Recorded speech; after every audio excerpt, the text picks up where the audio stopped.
Alvaro's going to be excited about that.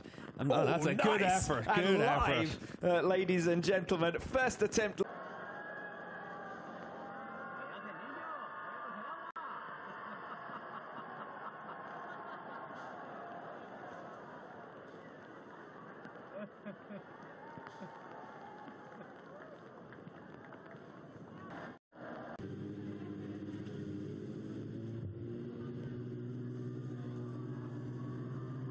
Up against Sam Lowes in that class.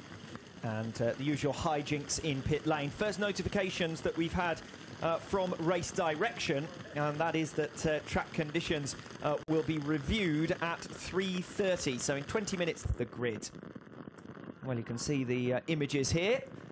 Some working on it, a $2.5 billion US project that was long from this Superbike World Championship, and from this man, Toprak Razgadli. Those championships, Toprak's been able to do that by not putting a foot wrong all the way through this season. He's been super consistent. He's matched Jonathan Ray at his own game, and he's beaten him at it. And we heard from Keenan Sofoglu earlier on in this. Walk away and retire from WorldSBK action at the end of this season. And speaking to a few riders, one of the talking points was, would he go and race somewhere else? Would he race in endurance? Would he race in BSB or go retire from WorldSBK duty? Nothing to do with riding. He says that he still gets as much enjoyment out of just going out on a supermoto bike and trying to go out there and just get that perfect lap. And I think that's going to be one of the things that he's still going to look to do. Subsequent podiums for Chaz Davies, and of course the injury worries for him as well, but certainly no doubt about what a brilliant performer he's been down the years in the Superbike World Championship. Former and maybe in the next couple of years Honda will be able to just smooth out the rough edges and find something with that Fireblade, and maybe it's going to be Iker Lecuona and Xavi Vierge that are able to take the benefit of that, but we have to wait and see how that goes. But that change in particular at HRC certainly contributes to the feeling of a changing of the guard. Has been a lot of interest in riders coming across from the big talking points in the Grand Prix paddock over the last couple of months, but then you also have to remember Remy Gardner is stepping up as a Moto2 world champion. Raul Fernandez is stepping up after winning 8 Moto2 races as a rookie. The decision by so in the WorldSBK paddock with what will now be a 4-year-old bike, it's going to be a real challenge for them. And only another, because given how he started his 2019 season on Ducati machinery, he'll hope to slot straight back in and provide more of the same. That's going to be increasingly difficult to do. You think how strong Yamaha have been since then, how determined Kawasaki are going to be during this upcoming winter. Bautista's not going to have it all his own way. Yeah, Alvaro's day where he was able to work his way through up into 6th position. I'm sure that had we had rain, then Michael van der Mark would have been among the second that he was out on track, and it almost seemed like it was his race to lose from the outset, and he was making sure that he was able to get out there and get the job done. Looks as though we're getting a bit of pit lane sumo wrestling before a photograph opportunity. Careful there.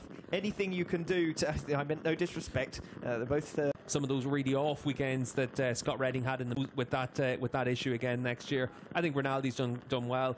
Boy for Ducati as well. He's come up through their stock programs and so on. He rode for the Aruba IT Junior race. The Tissot Superpole race was therefore cancelled.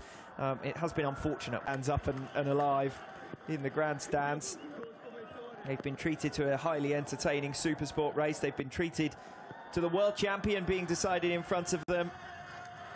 And this reminds me of the late pictures we saw in Assen with the riders trying to cheer the fans 2 years ago. Yeah, and it is full grandstands here on the pit straight as well, and certainly a lot of excitement for WorldSBK to return to Indonesia. Obviously, Motogp coming here as well at the start of next season, and it's exciting times to be in the region. Chaz Davies and Michael Ruben Rinaldi. Of course, both Ducati regulars, the fans keen to show off their T-shirts in honour of this occasion. The first visit to the Mandalika International Circuit. Certainly didn't expect to see Michael Ruben Rinaldi. So the round, and there are still finishing touches to be put to the infrastructure in and around the circuit as well. But it has been an entertaining visit, and I'm certain that we're going to be back here. Of course, Motogp also due to visit the Mandalika International Circuit, and they will hope and surely receive different weather conditions as well. Yeah, they'll come in February for a test to learn the track and get up to speed, and then they'll be here in one of their early season rounds at the end of March. And certainly for MotoGP, they'll get a big crowd here as well. And obviously enough, we were pretty much last minute to get a lot of the details finished around the track. So for MotoGP, they'll have the finished article and everything ready for it. And like you said, Alex, over the course of the next few years, infrastructure is going to improve around here, and a lot of investment coming as well to the Mandalika region. Hopefully we'll be in a better position travel-wise as well. These have been 2 unprecedented seasons, of course, as a result of the global